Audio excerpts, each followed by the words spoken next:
যাচ্ছি আমরা নতুন বউ দেখতে, খালি হাতে কি যাওয়া যায়? নতুন বউয়ের জন্য আমরা তো প্রথমে ভেবেছিলাম শাড়ি কিনবো, কিন্তু পরে মনে পড়লো এখন তো শাড়ি কেউ ঠিক মতো পরেই না, তার থেকে থ্রি পিস নিই, থ্রি পিসটা খুব ভালোভাবে পরতে পারবে। দোকানে ঢোকা মাত্রই তো চোখ একদম পুরো ধাঁধিয়ে গেছে, কোনটা ছেড়ে কোনটা নেবো আর কি নেবো কি নেবো না। তো সুন্দর সুন্দর কালেকশন যে একটা ছেড়ে একটা নেওয়া ভীষণই কষ্টের।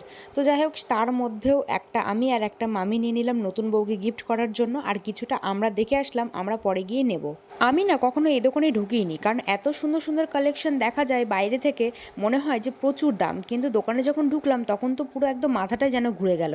এত সুন্দর সুন্দর কালেকশন আর এত কম দামে ভাবাই যায় না। আর মামির তো এই ড্রেসটা ভীষণ পছন্দ হয়েছিল, মানে এইটাও একটা থ্রি পিস, মামির খুব পছন্দ হয়েছিল, পিওর একদম কটনের, এত সুন্দর কাপড়টা যা বলার বাইরে।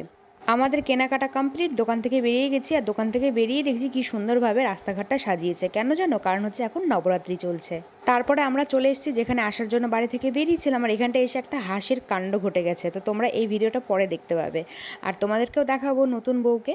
আমাদের জন্য আবার নতুন বউ দেখো চা করে নিয়ে এসছে। চাটা খেয়েই সবাই মিলে বসে পড়লাম গল্প করতে, সবাই মিলে ভীষণ আনন্দ করেছি, গল্প করেছি। আর ওই যে দেখো হলুদ কালারের চুড়িদার পরে রয়েছে, সেইটাই কিন্তু নতুন বউ। অ্যাকচুয়ালি নতুন বউ না, অনেকদিন আগেই বিয়ে হয়েছে, দিল্লিতে প্রথমবার আসলো, আর আমাদের সঙ্গে প্রথমবার পরিচয় হলো, সেই জন্যই আর কি নতুন বউ বলে বলছি। আর ও প্রথমবার যেহেতু আসলো, সেহেতু আমাদেরকে নেমন্তন্নও করা হয়েছিল যাতে নতুন বউকে আমরা দেখতে আসি, সেই জন্য আর কি। তো এখানটায় দেখো প্রচুর রকমের আয়োজনও করা হয়েছিল আমাদের খাওয়া দাওয়ার জন্য। তারপরে খাওয়া দাওয়া হয়ে গেছে, এখন আমরা বাড়ি চলে যাব। তো